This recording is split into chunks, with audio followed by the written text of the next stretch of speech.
Mofwegwe, and this is Global Morning. We're live in Nigeria's capital, Abuja. It's one day, first working day, if you like, business day of the weekend. It promises so much, even with all of the tension and the pressure that come with this season in our lives as a country. Just last week, the president had declared state of emergency on food security, and in the middle of all that, we had also heard about the possibility of border reopening, and all of these have generated so much of controversies, even though there are Nigerians who believe ultimately this is a blessing in disguise. But in all, it's no doubt that these are very trying times for the country.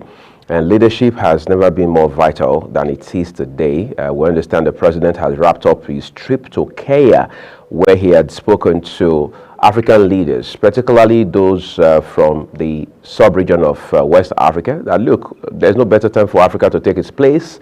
There's no better time for Africa to understand that democracy must be strengthened.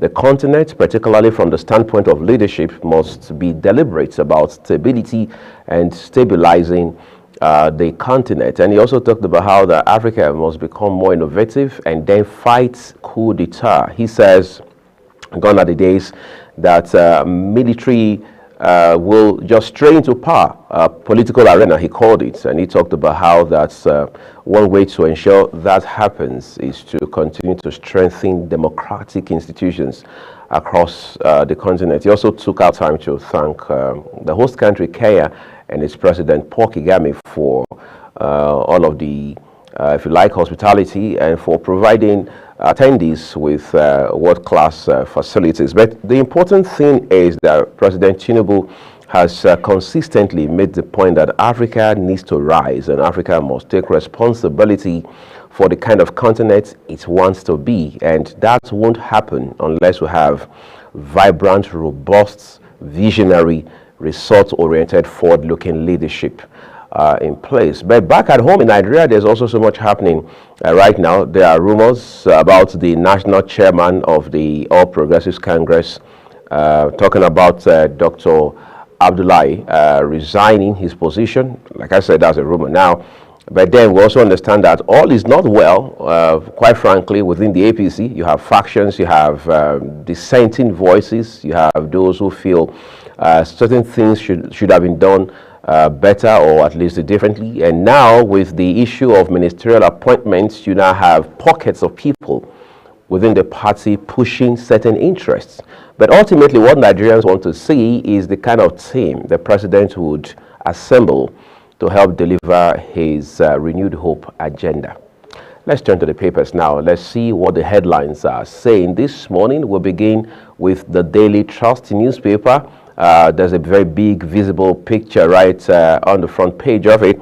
It says Adamu resigns as APC chair, even though we're hearing from some quarters that that is yet to be made official. A resignation letter sent to Tinubu, real reasons ruling party's chair quits. I won't talk until president returns. Okay, Forex unification, BDC's record boom in Lagos, lull in Abuja. Kano, policy targeted at easing us out. Operators, dollar closes at 803 naira 9 kobo on INE window, sells at 822 naira at parallel markets. Benefits of policy not immediate, experts. All right, and then if you take a look at just below the nameplate of today's Daily Trust, it says local content board to issue policy on in-country manufacturing. Niger PM Tambuwal Bagudu in Katsina as Dahiru Mangal's wife is laid to rest. 70 billion naira for lawmakers, 8,000 naira for 12 million Nigerians. A mispriority. Sislak is the one to whom that headline is credited. That has also been a very serious issue. And now people who understand socio-economic issues are now saying that if you break 8,000 naira down to daily stipend or handouts, it comes to 53 naira thereabouts. All right, which apparently will go nowhere Again, it may be a policy misstep, but it should be an opportunity for government to take a second look at some of these moves, no matter how well intended. And there's nothing wrong with finding humility in taking a second look at a decision you had earlier made. One challenge you have in Nigeria is politicians always put ego and partisanship before anything else. Ordinarily, you can go back and say, let's look at this package again. Let's see, let's do a thorough work, all right? Let's do due diligence and find out how this impacts Nigerians in the final analysis. And let's also be clear, these are things that should be data driven. If you say you're giving 8,000 naira each to 12 million households. All right, how did we arrive at that? On what basis are we doing that? Are we saying these 12 million people or households, as the federal government now says, all right, are the poorest when you look at it top to bottom? Okay, so how did it get to 8,000 naira per household a month? And then when you break it down, it comes out to 53 naira. How much of difference does that make? What can you buy with 53 naira every other day in Nigeria? What does it take the average Nigerian to move from one point to the other? I mean, if you're talking about a public transportation system, what does the smallest loaf of bread cost in Nigeria? What does it cost to buy the cheapest pack of biscuits? These are basics. These are essentials that we should be looking at going forward. All right. So let's turn to the Abuja Inquirer now. Says anti-malarial distribution, FCT fails WHO 2022 targets. And it has a rider, a couple of riders actually. One here says FCTA blames parents' access, deploys 9,000 field officers for 2023. Okay, that's the story on the front page of the Abuja Inquirer this morning. But above the nameplate, it says Boss Mustafa, Okorocha, Muazu, 18 others lose police escorts. All right. And then we turn to this Nigeria, which is another paper quite loaded this morning. This Nigeria, when you look beside the nameplate, there's a headline there that reads, Digital lending platforms dangerous to Nigeria's economy, expert warns. Serap to Akpabio Abbas, drop plan to buy 110 billion naira bulletproof cars, others. 70 billion naira supplementary budgets not for sharing, says Senate. NAS, $800 million World Bank facility grant to poor Nigerians, not loan. Okay. AU, Tinubu affirms Africa's unity, rejects idea of new scramble for continents. And Global TV did bring you the story yesterday. IPOB, fresh 2 weeks sit-at-home order sparks concerns in Southeast. Stakeholders groan over huge economic downturn. And then you're scratching your head for 1 second and thinking to yourself, at what point will the sit-at-home culture across the Southeast end? It's been a long time coming. It's been back and forth between security forces on the one hand and the IPOB, the proscribed indigenous people of Biafra, all right, on the other hand. And they're saying, they've always denied, they've consistently denied that they are not the ones behind the sit-at-home order in the Southeast.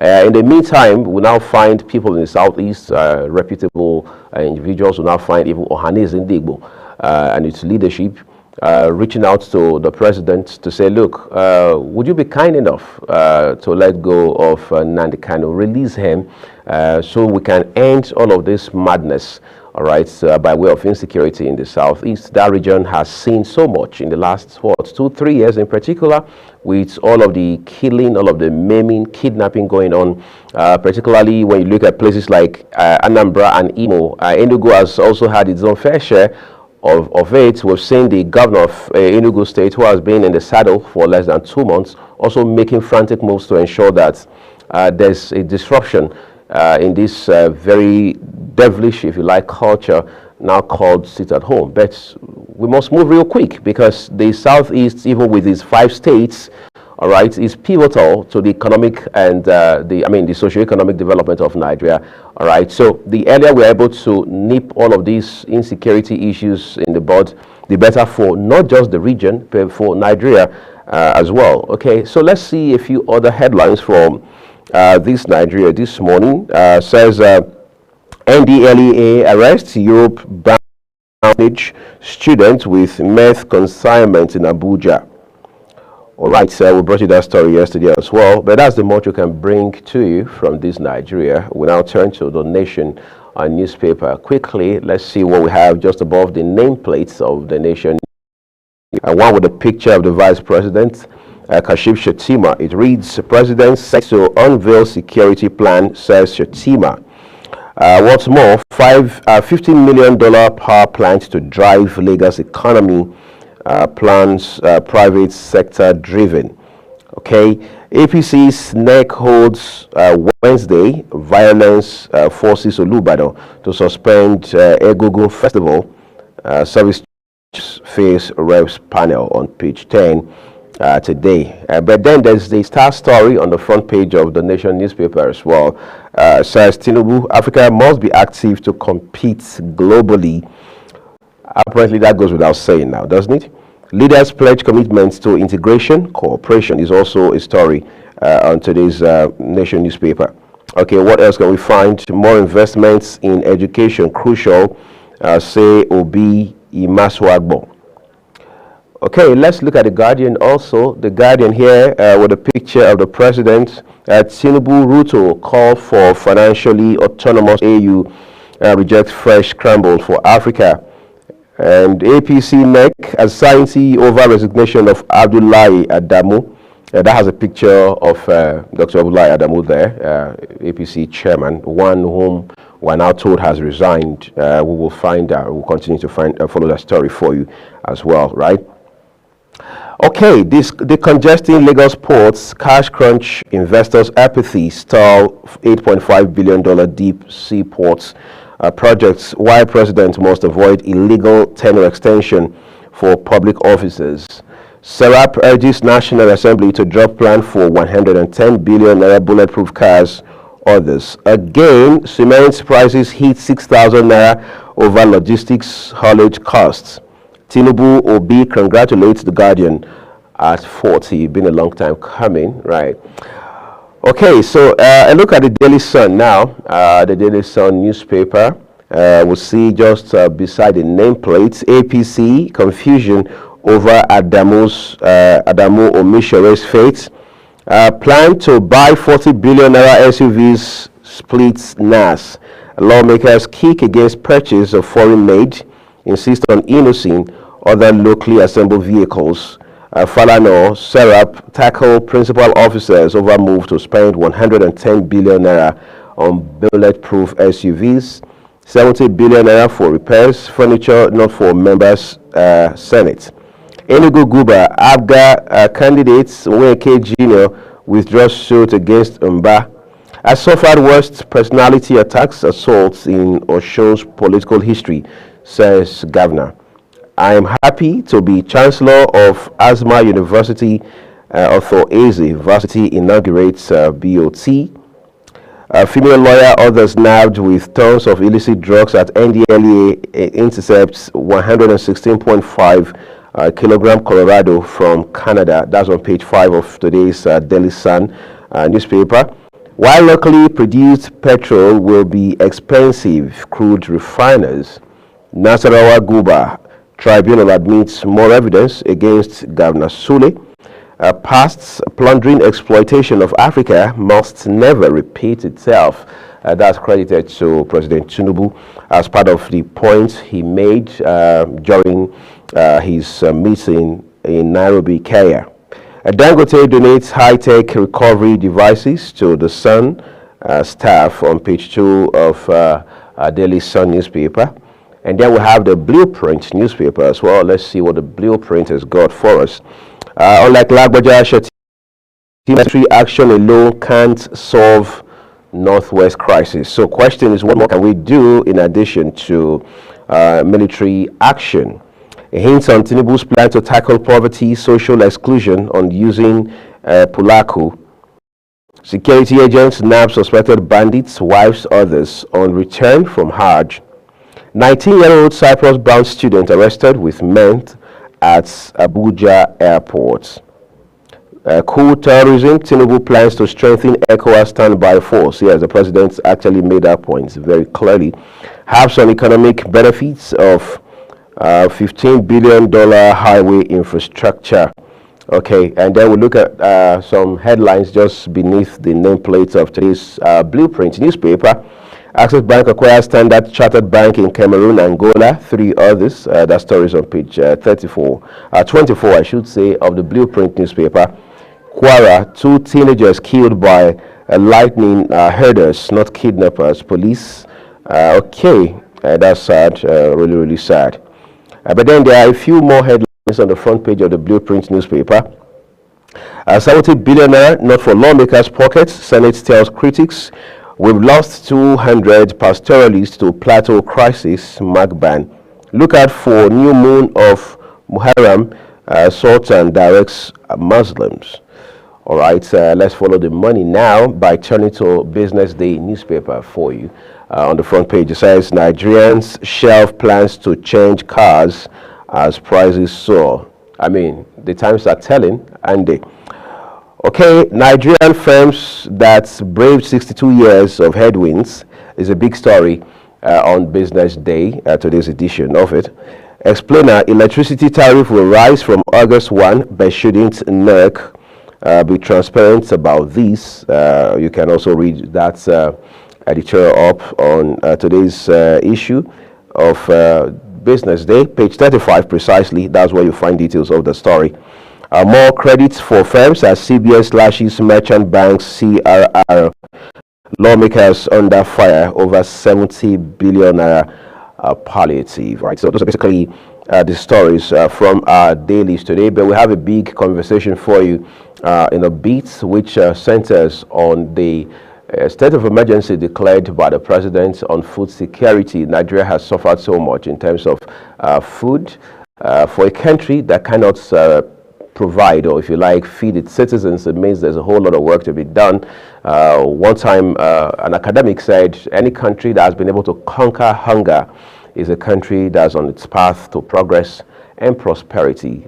As of today, has Nigeria conquered hunger? We'll answer the question for you shortly. Stay with us.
I am for everybody, I am for nobody. No, you not talk to me. No, in another way.